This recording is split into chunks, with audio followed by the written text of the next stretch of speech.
बच्चे को छागरे हमारे पास तरफ से अगला फिर बात कैसे रामा पर के छवारे भैया भैया भैया मितवा भैया भैया मितवा ये रामा बोले रामा बोले भैया भैया भैया मितवा भैया भैया मितवा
ये देखो चुपवाओ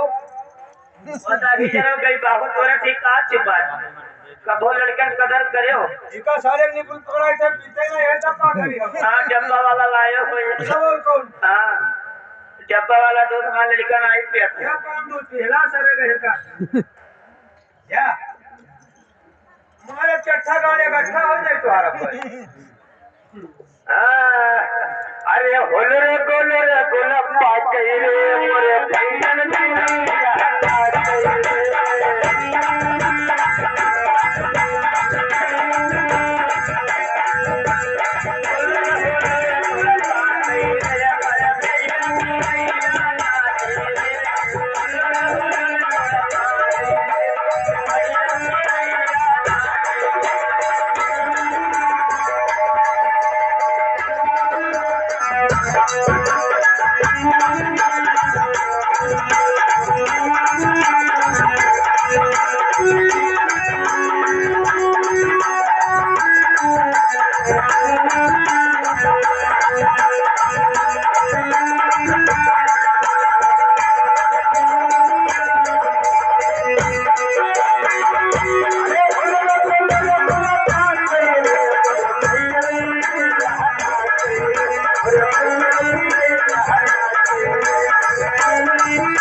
काट लिया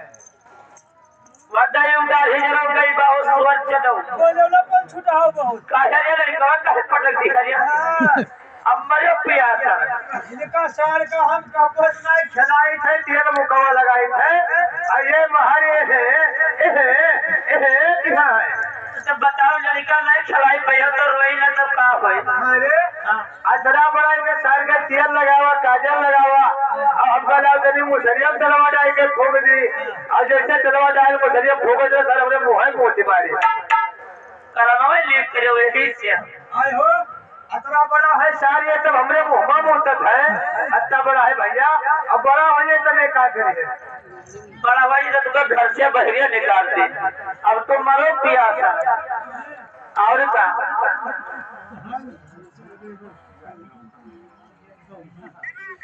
मरो पियासा हेलो